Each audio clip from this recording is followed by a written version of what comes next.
Yeah. Jamie was one working till 11 o'clock at night. I just checked in occasionally. There Yeah. was a week that was long for me when we thought we were going to have to go into court. Oh And I God. still don't know that we won't have to go into court. I Sure. just know that for right now, it seems like détente. And then if they persist and they push to the limits, then we'll go to court. And then it's all on me. Then I'll be working harder than Jamie did because I was. I'm It's going to gonna go. be. It's gonna be. Jamie at one point called me up and said, "I think we're going to need you." Yeah. And we have lawyers ready to go. We have our press people, our PR people I'm working. glad. We haven't had to engage the lawyers much yet. That's so. good. That's a good sign.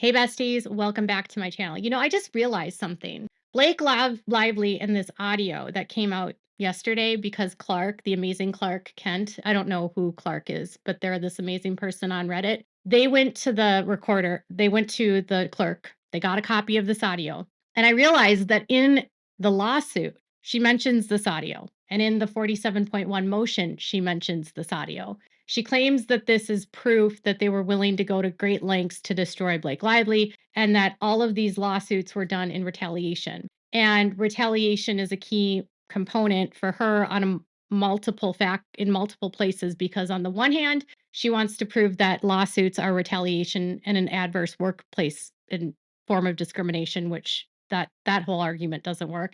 And two, she wants to claim that Steve Sarowitz made a threat to destroy her family with $100 million, which wasn't said in that audio, and that he would leave behind in his wake 2 dead bodies. She made it seem like this was a active threat where, you know, he was going to harm her, but he didn't. He was laughing when he said it. She wants people to believe that this comment was made by him because of the fact that she was making complaints related to sexual harassment. Okay. Well, we now know that the statement was made by Steve on August 29th. We know this because when Clark uploaded the audio, the saved audio says it was recorded by Claire on August 29th of 2024. We know based upon Wayfair's timeline of relevant events that Blake did not participate in a protected activity during the promotion of the film. She made no claims about sexual harassment during that period. But there was a huge dust up that occurred where they almost had to go to court. And Mr. Sarowitz mentioned to Claire while he was explaining to her that he would protect his studio like Israel protected themselves against Hamas. He mentioned that he almost got brought into court a couple weeks ago, right? So a couple weeks ago would potentially be what, on August 12th? 13 days, a couple weeks ago, August 12th, perhaps? What happened on August 12th? This was when Blake and Ryan asked them to put out a statement to take responsibility for what happened on the film. And according to the statement that they prepared, it was a statement prepared by Blake Lively and Ryan Reynolds on behalf of Baldoni, Heath, and Wayfair.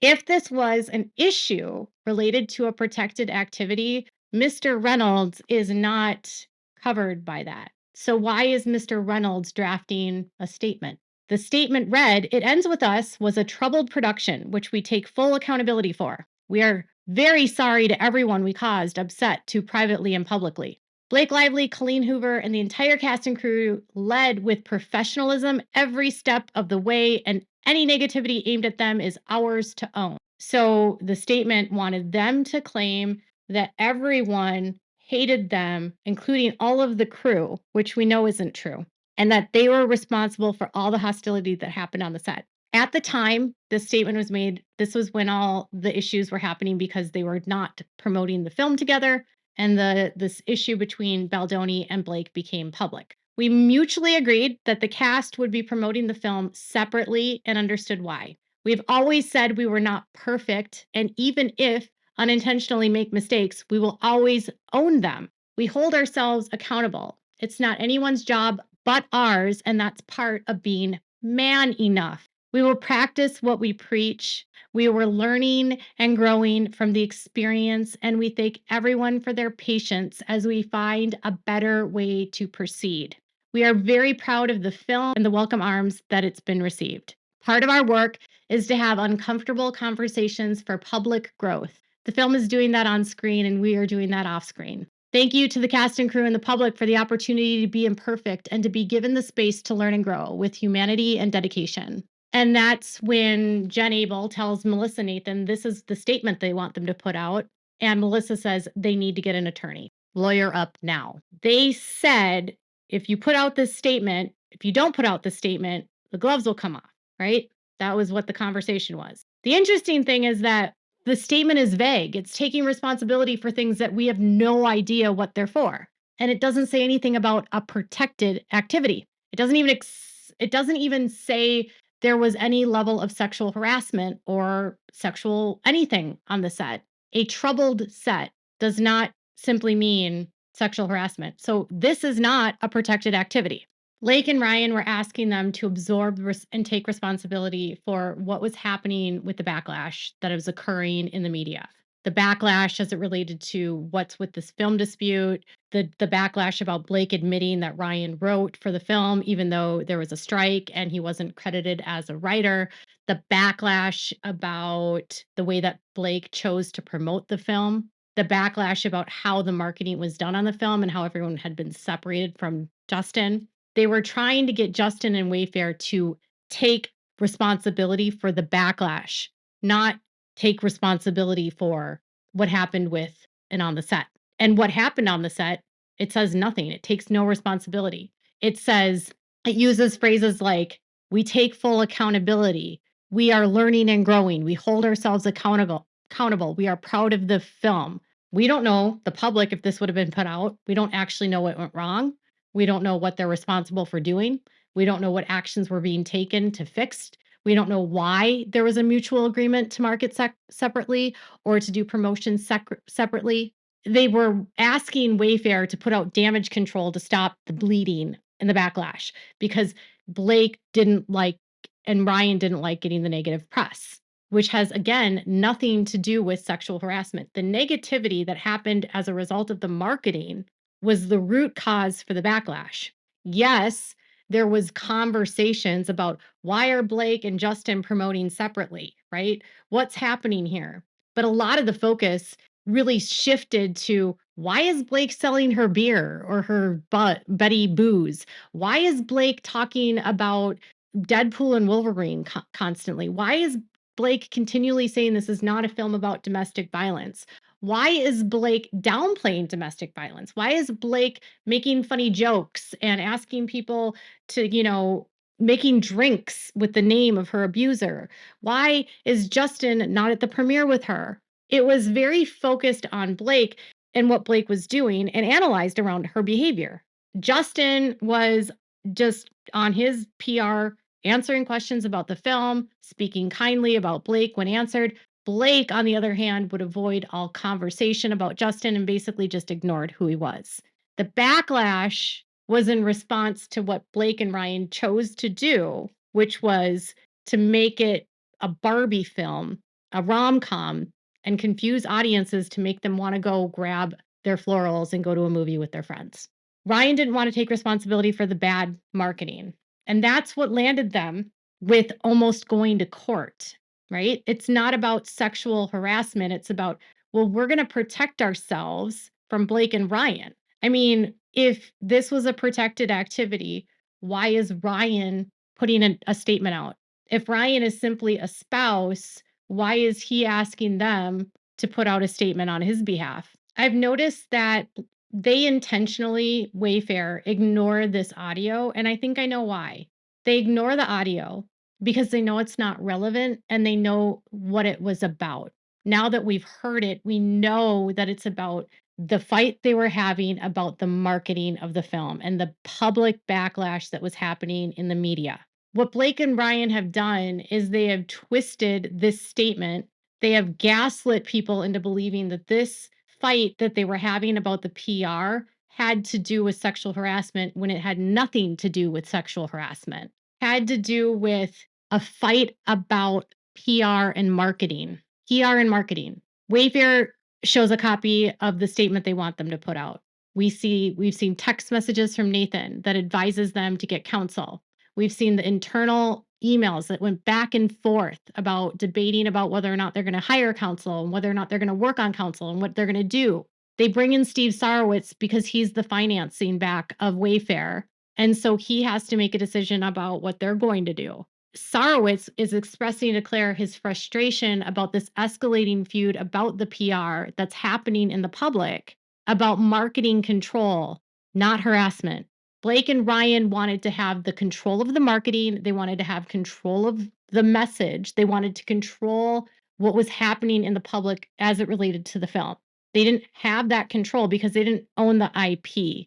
And now they're trying to say that that fight over PR and that fight about marketing is about sexual harassment. The statement was made by Sarowitz after this marketing issue happens, where the response from the public about the marketing of the film is what's driving a lot of the backlash, right? And because of the way that the film is marketed, which was outside of the way that Wayfair was, and because Wayfair was doing things differently, the way that they had always decided that they were going to do things, they're trying to say, well, we've always agreed that we were going to do things differently, right? We've always said that we understood why we were going to do things differently. It's our fault that this all happened, right? And so Blake now is asking us to assume that Mr. Sarowitz is making this decision to sue because Blake made claims of sexual harassment and it's retaliation. No, they are going to defend themselves because Blake and Ryan said that if they didn't put out a statement, their gloves would come off and they would destroy them in the press and they would take whatever, and you've got Blake and Ryan threatening to sue them for all these months over just about everything. And this was just another one of their escalating threats to gain control of the film, according to Wayfair. Every time this statement has been used, Wayfair strategically ignores it. And I like I said, I believe they're ignoring it because it's irrelevant. It's like this red herring that is sitting out there that she's trying to say that because he made this statement, this proves that they were vindictive.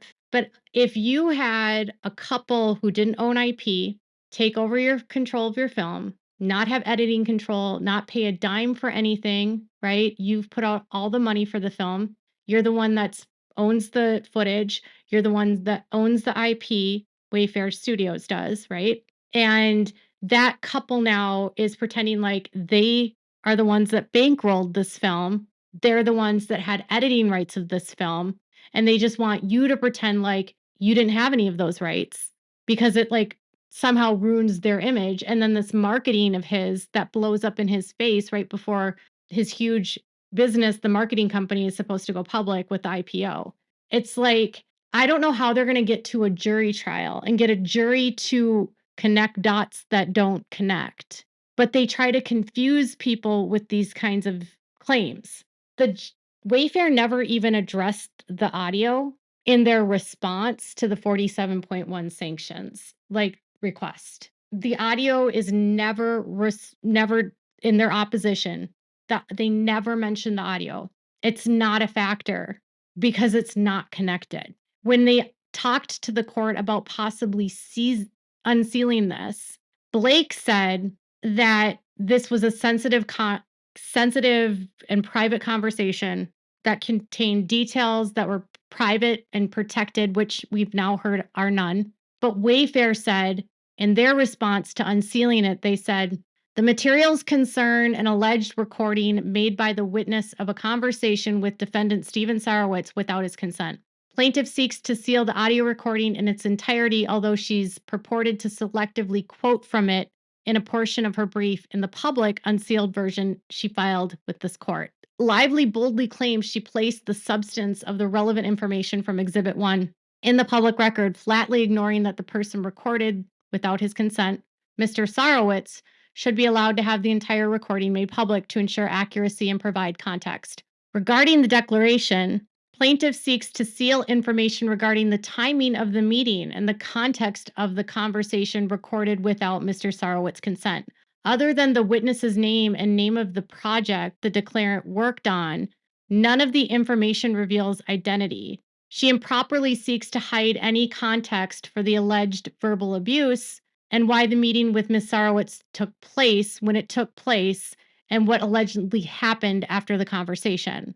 We were led to believe that this conversation was them going to discuss this verbal abuse and why Claire didn't want to mark it with Justin Baldoni and what remedies occurred. And that never happened. And if this conversation was for her opportunity to speak to Sarowitz about those concerns, you would think she would have brought that up and they would have talked about remedies to help her moving forward.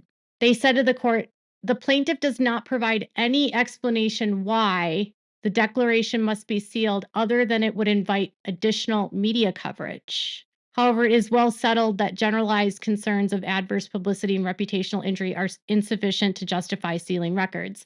And that's what the judge ruled, is he said she inserted herself into the story by giving you this.